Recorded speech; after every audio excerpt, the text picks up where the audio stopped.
Your salary is an indulgence, she said, like she was offering me a breath mint and not slitting my throat in front of the entire executive floor. Claire, founder's wife, day one in the big chair, and she walked in like she was auditioning for a villainous role in a Hallmark boardroom drama, tight bun, knockoff Herms, and a smirk that smelled like expired lavender-scented superiority. I'd been in the middle of finalizing a cross-department budget merge. Real work, not some vanity reorg on a whiteboard. She strolled into my office unannounced, flanked by a junior HR rep who looked like she'd rather be anywhere else, and dropped that line like she'd been practicing it in the mirror while microwaving fat-free popcorn. Effective immediately, she added, sliding an envelope toward me like I was supposed to burst into tears. I didn't even open it. I already knew what was in there. Some boilerplate termination letter dressed up in fake empathy, probably written by a lawyer who misspelled my name.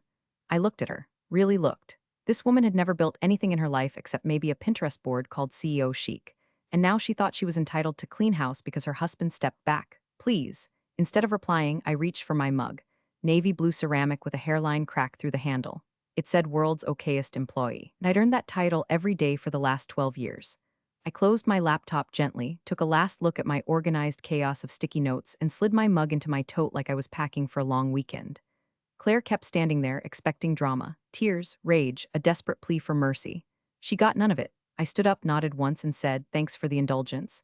Then I walked out, no goodbyes, no scene. Just one last click as I deleted my Slack account from my phone in the elevator. Felt like removing a parasite. And here's the part where I gotta break the fourth wall for a hot second. If you've ever had your career yanked out from under you by someone who confuses nepotism with competence, maybe consider hitting that subscribe button and liking the story. Seriously, 90% of you ghosts out there never subscribe, but it helps the team keep exposing this kind of workplace carnage, one train wreck at a time. Anyway, the building looked different on the way out, not in some poetic life flashing before my eyes way, just smaller, brittle, like something that was about to snap. I'd given it 12 years, through 4 CFOs, 2 acquisitions, and 1 data center fire that I basically extinguished with chewing gum and curse words. I was the operational spine no one ever talked about, because if I did my job right, nothing broke. But no one likes the person who keeps things from breaking. They like the people who disrupt and throw buzzwords around while drinking cold brew with oat milk and calling it strategy. Claire wanted to play Empire. Let her.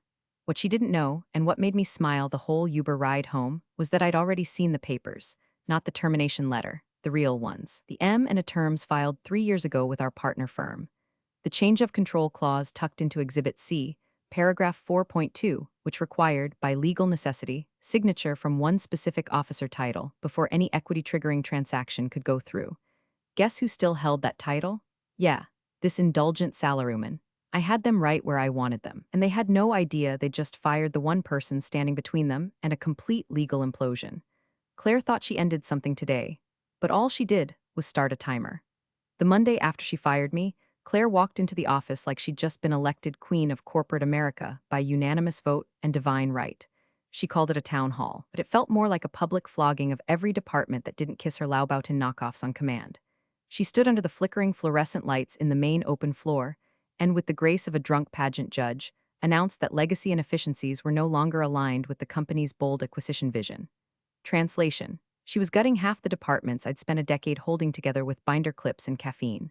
First to go, internal ops, because who needs people tracking vendor compliance and logistics in a company preparing for a $300 million merger?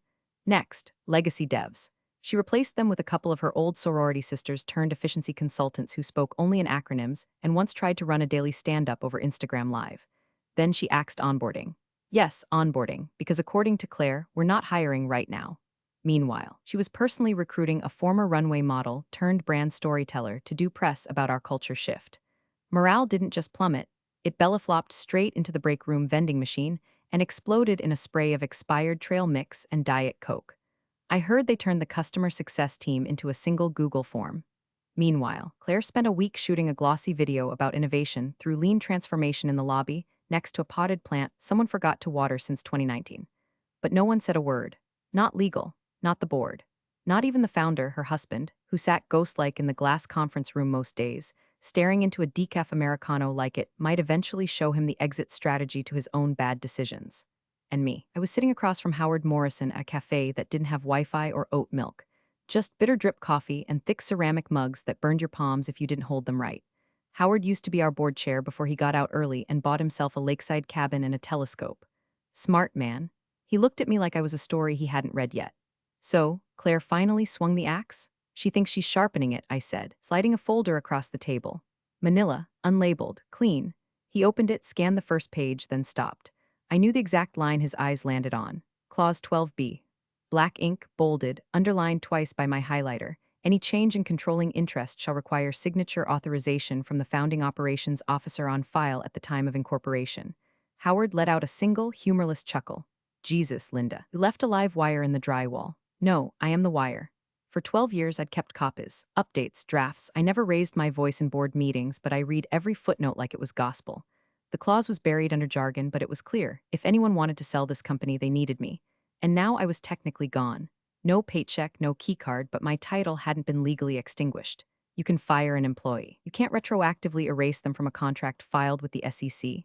Why now? Howard asked. Why show me this? Because they're going to panic. They'll come to you, and when they do, I want you to remind them some indulgences come with late fees. He sat back, tapped the folder once, then looked at me over the rim of his mug. What's your angle, Linda? I smiled. Justice, and maybe a little fun. Outside, the street buzzed with morning traffic and dreams of IPOs. Inside, the company I helped build was spiraling into a gilded trash fire of Claire's making. I wasn't going to scream or slash tires.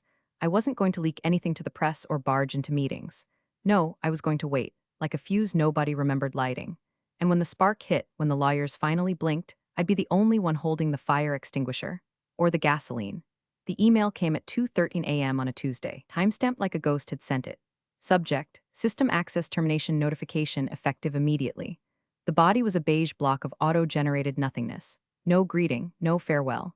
Just a sterile list of revoked credentials, Slack, Workday, SharePoint, the internal dashboard I personally helped design during the agile rebirth of 2018 that Claire probably thought was a cult. No signature, of course. That would imply human involvement. I read it twice, then forwarded it to my lawyer with one sentence, excellent. We now have documented proof of constructive separation without cause, pre-signing. Then I turned off my phone and went back to sleep. Let them scramble. See, most people panic when their access is cut. They flail around trying to get back in, like a junkie pressing their face to the glass of the methadone clinic. But not me. That access wasn't a leash anymore, it was dead weight. And Claire had just snipped it herself. Which meant she just unknowingly violated the integrity of Clause 12b in writing. By 8 a.m., I was sitting in my new office, and I use that term loosely. It was technically a glass-walled corner in a shared workspace near the courthouse, crammed between a bankruptcy attorney who smelled like peppermints and regret, and a 20-something litigator who wore AirPods even when he talked to you. The name on the door said Sandberg plus Roth, M&N compliance specialists. And the woman across from me, Jules, was the kind of lawyer who read footnotes for sport and once made a junior associate cry by quoting SEC language verbatim during happy hour. She sipped her third espresso of the morning while I pulled up the files. They've locked you out, she asked, not even looking up. Yep. Sent the email in the middle of the night. Classy. She clicked her tongue, then opened a folder marked Control Leverage Chavez. It was already color-coded, tabbed, and had post-it notes in 3 languages. They're pushing the deal forward then. Desperate to close before someone notices the soft spots. Especially the one shaped like me. I minimized my email and opened the company's site out of habit. It loaded slowly, then glitched. For a moment, the entire header vanished. The CSS broke. Product photos stacked on top of each other like a digital junkyard. Jesus, I muttered, watching the homepage flicker like a dying star. Jules glanced over. Problems? They fired the last sysadmin last week. Replaced him with a cloud consultant Claire found on LinkedIn who once ran an Etsy shop. The site shuddered, then went black. For 5 whole seconds, the entire platform was down. 5 seconds in e-commerce might as well be a century. And I laughed. Quietly, not the petty kind of laugh. The kind you let out when the storm hits exactly when and where the radar said it would. Claire had spent 2 weeks declawing the company, dismantling the safety nets, replacing key people with yes men and spreadsheet cowboys who couldn't find a DNS record with Google Maps and a flashlight. The deal was the only thing keeping them afloat, and she thought speed would save her. But speed without structure is just demolition. Any word from Howard? Jules asked. Not yet, he'll wait. They'll come to him when the buyer's lawyers start asking real questions.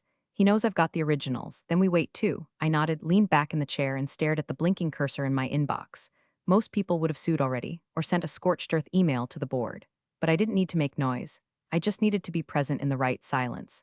Because when the boardroom lights flicker, and the lawyers start mumbling Latin like it's a seance, someone will say my name. And when they do, I want it to echo. The dinner was held at some overpriced fusion place where the table was made of reclaimed barn wood, but the wine list read like a luxury tax write-off. Claire had it booked weeks ago, long before the acquisition was anywhere near real. It was meant to be symbolic, a show of dominance, confidence, legacy. You know, the kind of optics play that people mistake for leadership when they've never actually had to build anything. She wore ivory. Who wears ivory to a corporate dinner? She looked like a wedding cake made of resentment and poorly laid spreadsheets. The founder, her husband, sat 2 seats down, quiet as ever. Lately, he'd become more of a haunted painting than a man. He hadn't touched a line of code in 6 years, but he still kept a GitHub tab open like it might one day open him. Every now and then, he'd glance toward Claire like he was remembering a promise he once made to someone far better than her. Across the table, the buyer, Dalton Price and Capital. Cold-blooded, billion-dollar bastards with shark smiles and forensic accountants who could make a CFO cry in under 6 minutes. Their delegation included 3 VPs, 1 compliance officer, and a lead counsel named Perry Simmons, who looked like he slept in a file cabinet and enjoyed it. Claire had prepped all week for this. She had her press team on standby, her signature pen engraved, her LinkedIn post already drafted with some motivational quote about scaling through evolution. She even had a bottle of champagne chilling in the CEO suite fridge back at the office with a note taped to it, for when they say yes. And for the first 45 minutes, everything played out according to her script. She talked in sweeping visions. Modern synergy, post-platform expansion, operational realignment, the kind of verbal oatmeal that makes MBAs nod while secretly scrolling Zillow under the table. Then Perry spoke. "We've been reviewing the officer history in your internal documentation," he said, casual as a paper cut. "Your most recent filings show a vacant line under founding ops officer. There's a name attached, L. Chavez, but no recent signatory entries." Claire didn't even flinch. That's legacy data. Miss Chavez was terminated. Her role is defunct. Perry raised an eyebrow, folded his hands. "That's unfortunate," he said, "because your control clause, specifically Section 12B, still includes language that requires signatory confirmation by that role during any shift in controlling interest. No signature, no compliance, which would mean," he didn't finish the sentence. "Didn't have to." Claire's jaw tightened. You could almost hear the calculations churning behind her eyes. She laughed softly, like he'd just confused her with someone who didn't do her homework. "I assure you," she said, tone shifting into performative calm, "our legal team has reviewed everything thoroughly. This is a non-issue." Perry slid a red leather folio onto the table, opened it, and spun it around so Claire could see the clause, underlined in blue ink. "I'm sure they have," he replied. "But as of this morning, that clause remains unamended. And your own bylaws, which you supplied last quarter, list Linda Chavez as both signatory and guarantor on that position." The room went still. Even the clink of forks on ceramic faded like the air was holding its breath. Claire's husband took a slow sip of water, not wine, water. He didn't look up, just stared at the table like maybe this was finally the moment he realized what he'd married. Claire straightened. "We'll clarify this with our legal team in the morning." Perry smiled. It wasn't kind. It was the smile of a man who knew you were about to run into a wall you yourself had built. "I suggest you do," he said. "Because as of now, the acquisition cannot proceed without her signature or a board-verified amendment to the clause, which, as far as I understand, hasn't happened." He closed the folio and set it gently beside his wine glass. "We'd rather not be in breach before the deal even starts." Nobody touched dessert. Later that night, Jules forwarded me a screenshot from someone on the buyer's junior legal team. The subject line was short and sharp. "Does Chavez still hold standing?" I replied with 2 words, "Ask Claire." Because the cracks weren't forming, they were already there. Claire just hadn't noticed the floor was sagging. Yet, the letter was only 1 page, printed on simple white paper. No theatrics, no bold fonts, no veiled threats, just precision. The kind of wording that makes a corporate attorney immediately sit up straighter and think, "We've missed something." To whom it may concern, this notice serves as formal confirmation of my continued standing as founding operations officer, as per incorporation filings and internal governance documents dated March 3, 2011. Pursuant to Clause 12(b) in the company's Articles of Internal Control, I hereby request a certified copy of all transaction documents related to any change in controlling interest, in accordance with my rights as signatory and compliance guarantor. Respectfully, Linda Chavez. I sent it at exactly 8:05 a.m., 2 hours before the start of their next all-hands meeting, and 5 minutes after I knew their junior counsel logged in every morning like clockwork. I didn't CC anyone, didn't blind copy a board member or drop hints in Slack, just hit send and closed my laptop. 10 minutes later, Jules messaged me. It started. Panic doesn't always look like screaming. Sometimes it looks like silence stretching longer than it should. Sometimes it looks like Claire's inner circle booking last-minute alignment, syncs that turn into 5-hour Zoom calls where no one turns their camera on. Within the hour, the consultants she'd hired, the ones who loved saying value mapping and pain points like they were casting spells, were already scrambling. Trying to reinterpret the clause like it was a badly translated IKEA manual. I imagine Claire stormed into the legal office demanding answers, and someone in a collar too tight finally told her, You can't just delete people out of paperwork like they're bad memories. Meanwhile, I was in a tiny upstairs room at Jules' firm, drinking weak coffee from a chipped mug, staring out the window at the city below. You sure you're not ready to make contact? Jules asked. Not yet, I said. Let them bury themselves a little deeper. Your restraint is either heroic or psychotic. Same thing in mergers and acquisitions. She laughed. It didn't reach her eyes. Even she could feel it now, the tension in the air. Like a cello string pulled taut between two skyscrapers. They knew I was still standing. But they didn't know how much I'd been watching. For example, I knew they'd hired a contract governance lead 3 days ago, some poor guy from a temp agency who listed Excel as a language on his resume. I knew the board hadn't yet been informed that my role was still active in the filings. I knew Claire had attempted to initiate a board vote to revise 12B last quarter, but had failed to reach quorum because 2 members were traveling. And I knew Dalton Price and Capital was getting restless. They'd started requesting draft clauses from our side, and someone, probably Perry, had already flagged the missing signature as a hard blocker. Not a speed bump. A brick wall. What none of them realized was that I didn't need to stop the deal. I just needed to exist. That was the brilliance of the clause. The signature wasn't a courtesy. It wasn't even a checkpoint. It was a structural pillar. Remove it and the building doesn't lean, it collapses. And Claire? Claire was still trying to bulldoze her way through it with spreadsheets and fake smiles, like the clause was some outdated parking policy instead of a legal landmine. At 11:13 a.m., I got a reply. Linda, we are in receipt of your notice. At this time, we are reviewing your stated standing and will provide the requested documents upon internal confirmation. Please allow 3 to 5 business days. I didn't respond. I forwarded it to Jules and went back to watching the homepage for the company's investor portal. They just added a banner, acquisition pending final sign-off. I almost felt bad. Almost. Call came in while Claire was in hair and makeup for a visionary women in tech photo shoot scheduled to run in the Fortune insert for the acquisition launch. They'd blocked off half the executive floor, brought in a fog machine, and even rented a potted fiddle leaf fig taller than the intern holding the lighting diffuser. Her phone buzzed. Unknown number. Local area code.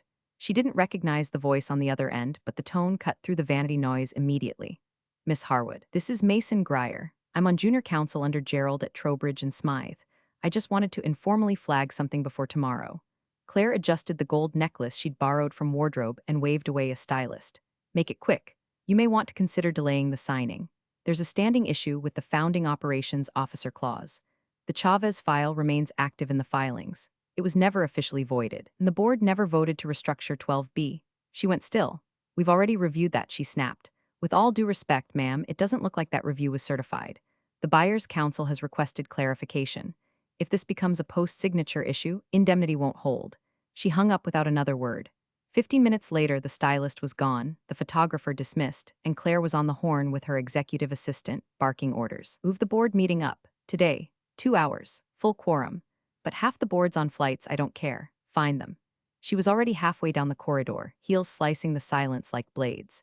By the time she reached the conference room, she'd already drafted a memo to override the voting order and was ready to strong-arm the remaining members into rubber stamping an emergency restructuring motion to eliminate any trace of my role. Desperation wears perfume too, her smelled like citrus and fear. Across the city, I stepped into Jules' office with a folder under my arm. A thick, heavy one, the kind that creaked when opened because the papers inside had actual weight, like they knew they mattered. It was labeled in my handwriting, Original Drafts Officer Writes. Jules didn't even say hello. She just slid her laptop aside and cleared space on the desk. Tell me this is what I think it is, she said. I dropped the folder and flipped it open. First page, Incorporation Charter, dated March 3, 2011. My name in print under Founding Operations Officer. Second page, the original bylaws with margin notes from a compliance advisor who'd since retired to Palm Springs. Third page, the control clause, version 1.3, the one before Claire's husband got cute with the language. Where'd you get these? She asked, running her fingers across the signature line. I never gave back my archive binder. Figured they'd try to revise history. She looked at me for a long moment, not admiration, not surprise, just confirmation. You want me to send this to the buyer's counsel? No, I said, not yet. I tapped the clause again. Claire's about to try and kill this paragraph in an emergency board session. She thinks if she can get a simple majority, she can retroactively nullify me. But without proper notice, legal review, and buy-in from the buyer's side, she's just digging a deeper grave. And when do you want to drop this on them? I smiled. When the pens come out, because Claire was still treating this like a PR problem. A story she could spin, revise, or silence. But stories told in ink and certified paper don't bend to narrative. They wait, and then they break you. The boardroom was a mausoleum with catered coffee. Stainless steel carafes, untouched pastries, bottled water sweating onto the lacquered oak. No small talk, no laughter. just the soft hum of air conditioning and the sound of impending doom trying to clear its throat. Claire sat at the head of the table, legs crossed, pen poised like she was about to bless a royal decree. She wore power red lipstick and an expression she must have stolen from a politician in freefall. Calm on the outside, but her eyes flicked across every face like she was playing corporate whack-a-mole, daring someone to blink. To her right, her husband, the founder, a ghost in a tailored suit. He hadn't spoken in 2 days, not since the buyer flagged Clause 12B. He'd stared at the clause like it was a relic from a past life, one that remembered Linda Chavez a little too well. Claire tapped her pen on the leather pad in front of her. So, she said, let's proceed. At the far end of the table sat Perry Simmons, Dalton Price and Capital's lead counsel. Impeccable suit, cheaper tie, eyes that didn't blink unless billed hourly. He shuffled the documents once, slid them into place, and began walking through the signatures. Everything was theater now, Claire leaning forward. Her assistant adjusting the projector no one was using, board members nodding in performative agreement. Even the founder sat up straighter, pretending he still had some say in what was about to happen. Perry reached the last page, paused, and instead of signing he looked up. One name remains unsigned, he said, voice like ice cracking. Claire blinked. Excuse me, Perry didn't flinch. He slid the page not to her but to her husband. Linda Chavez, he said. Silence fell like a guillotine. The founder's hand hovered over the paper. For a second, just a second, something passed across his face. Recognition, regret. Didn't matter, he didn't touch it. Claire leaned in, trying to summon indignation. That's outdated. Linda was removed, Perry held up a hand. Calm, measured. She was terminated, not removed. Her standing was never formally dissolved via board vote, and the clause remains intact. We initiated a restructuring motion, which lacked the proper notice window, was not ratified by legal review, and was challenged in a notice of standing this morning, which we received a copy of. He tapped the folder in front of him. Inside, no doubt, was the same one Jules and I had prepared, the one with the original bylaws, the one with the signature clause no one could legally cross out with a Sharpie and a prayer. Claire's face lost color so fast it was like someone pulled the contrast down in real time. Her husband finally spoke. Quiet, gravelly. She kept everything, he said, almost to himself. Every draft, Perry nodded. Clause 12B, the transaction cannot proceed without her signature. Across the room, pens were slowly set down. You could hear the tiniest scrape of metal on leather as they surrendered, one by one. Claire tried to speak, tried to find footing on a floor that no longer existed. This is absurd. Perry looked at her the way a surgeon looks at a patient still trying to argue after being handed an x-ray of their own broken spine. It's not absurd, Miss Harwood. It's binding. He turned to the room. We'll pause signing until the appropriate party is present. And then, as if summoned by the tension itself, the double doors creaked open, and I walked in. The double doors didn't slam. They didn't burst. They opened like velvet curtains, slow, deliberate, and without apology. I walked in wearing the same shade of navy Claire once called invisible middle management blue. Fitting, 'cause invisible things have a funny way of coming back to haunt you when the ink's about to dry. Every head turned. Even the coffee stopped steaming. The founder froze like he'd seen a ghost with an impeccable folder system. Claire's pen hovered in midair, the tip shaking just slightly above the signature line that had waited all morning for names she thought she'd erased. I didn't pause, didn't blink, just walked to the center of the table, set my folder down like a final stone on a grave, and clicked my pen once. That sound echoed like a gunshot in the silence. You wanted efficiency, I said, my voice clear but calm. I wanted clarity. No one moved. Claire opened her mouth, probably to sputter out some Frankenstein excuse, HR protocol, structural redundancy, something plucked from the same lexicon she used to gut the org chart like a surgeon with no pulse. But I didn't give her the chance. I opened the folder. Page 1, notarized affidavit confirming my original officer designation. Page 2, legal opinion affirming the current standing. Page 3, a printed copy of the email from their own junior counsel, timestamped acknowledging my rights. And page 4, my demands. I'll sign, I said, addressing the entire board now. But first, 3 terms. Claire scoffed. The founder looked away. Term 1, a 1-year paid consultancy. Renewable by mutual agreement. Remote optional, scope defined by me. Someone across the table cleared their throat.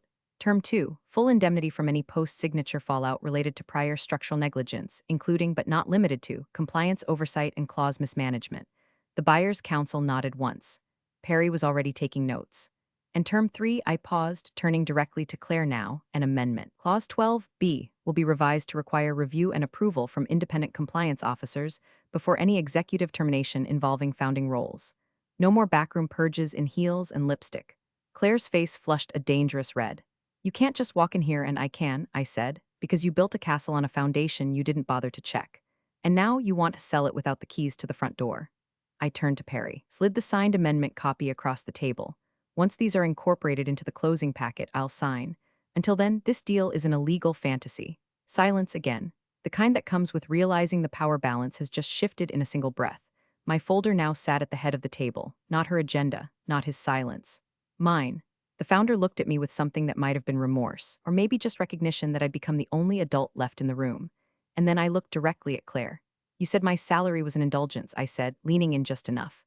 Well, this is your indulgence now, her jaw clenched, her knuckles white on the arms of the chair, but she didn't move. No one did. The room had become mine, not by shouting, not by threats, by being the last one who knew where the wires were buried and holding the match. Claire opened her mouth. Maybe to bargain, maybe to lie. Maybe to claw her way out of the hole she'd personally dug and spray-painted progress on.